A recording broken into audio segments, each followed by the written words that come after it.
Hello, my dear students. I hope you are fine at your home.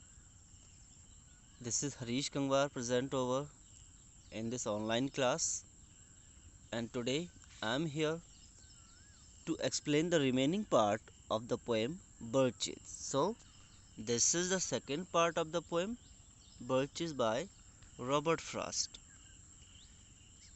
and I hope that you have understood the first part very well. So, let's move the remaining part. So, my dear students, the remaining part of the poem begins from here. The poet says, "So was I once myself a swinger of birches." Now he recalls the time when he used to swing upon the birches on the branches. वो समय को याद करता है कि जब वो भी एक लड़का था और उन पर झूला झूलता था. And so I dream of going back to be. And he says, and it is my dream. Perhaps I could go in my past days and enjoy those memories. वो कहता है कि शायद मैं भी उस समय को फिर से जी पाता. It's when I'm weary of considerations. और वो कहता है कि ये सब कब होता है, ये माइंड में कब आता है कि काश मैं भी अपने पिछले समय में जा पाता. When I am weary of considerations.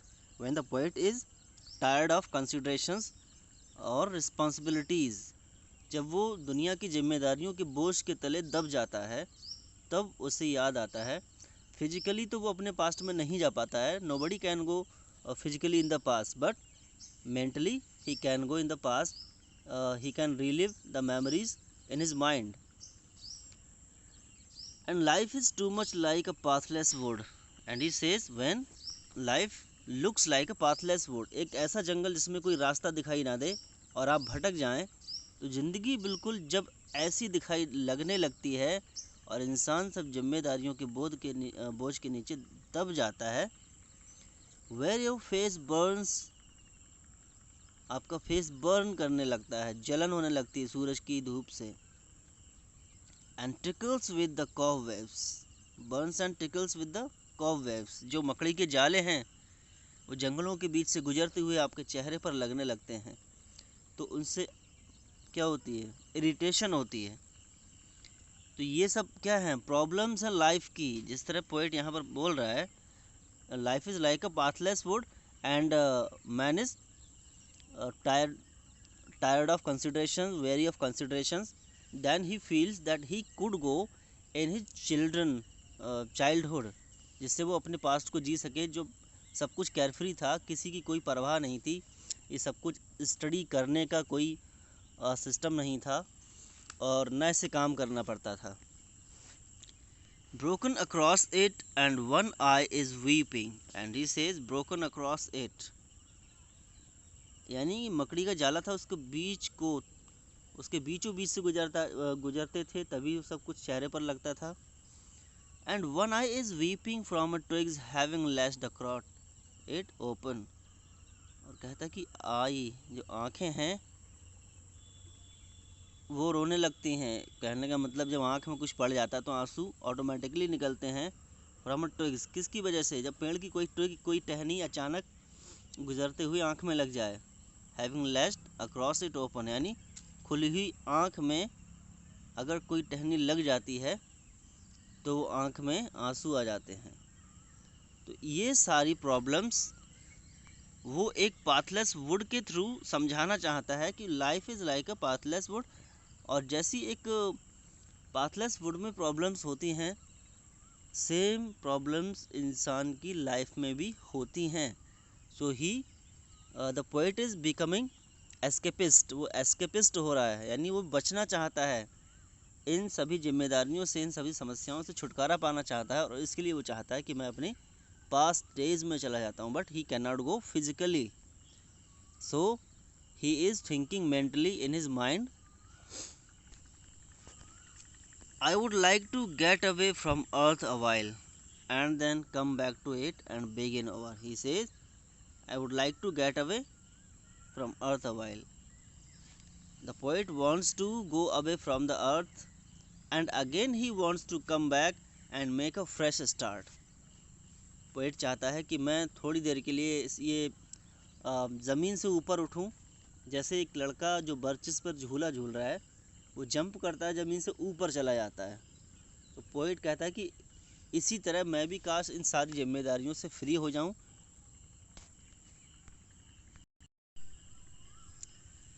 और फिर से वापस आकर शुरुआत की जाए।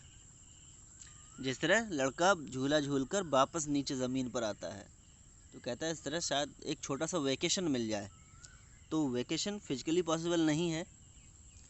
मे not fate wilfully misunderstand me and half grant what I wish and snatch me away.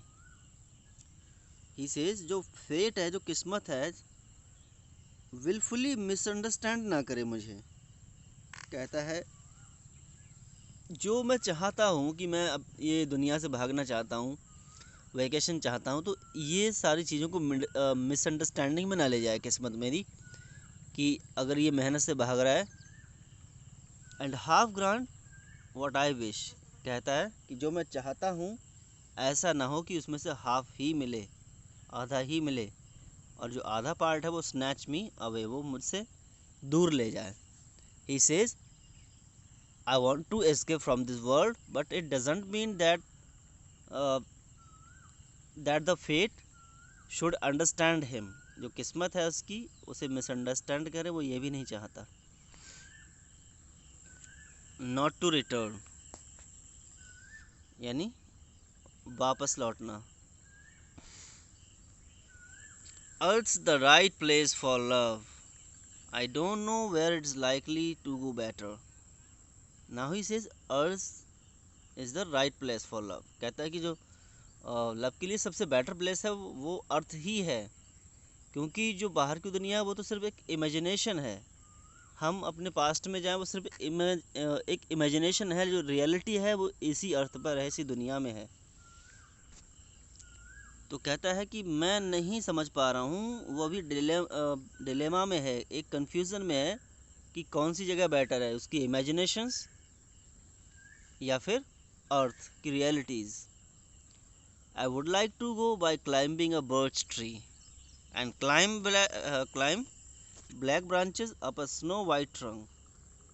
तो यहाँ पर वो होप करता है कि काश मैं चाहता कि बर्च ट्री को फिर से क्लाइंब कर पाता, और जो ब्लैक ब्रांचेस हैं, पेड़ की ब्लैक ब्रांचेस, लेकिन वो स्नो कवर्ड हैं, स्नो कवर्ड वाइट ट्रंक, जो पेड़ का ट्रंक है, तना है, वो पूरा बर्फ़ से ढका हुआ है, उसकी बिल्कुल टॉप पर पहुंच पाता। जैसे उसने कहा था कि बिल्कुल इतने टॉप पर कि वो बिल्कुल टॉप पर पहुंच जाए और गिरे भी ना, जिस तरह एक कप का प्याला हम भरते हैं बिल्कुल किनारे तक।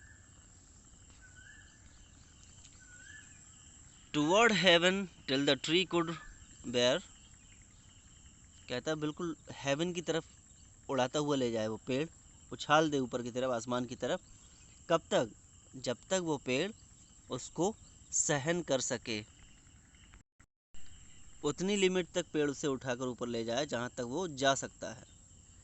But dipped its top and set me down again, and he hopes that the tree should dip its top, यानी जो पेड़ है वो अपनी टॉप ब्रांच को बिल्कुल नीचे लेकर आए फिर से वापस, और वापस मुझे अर्थ पर ले आए, वापस कर दे।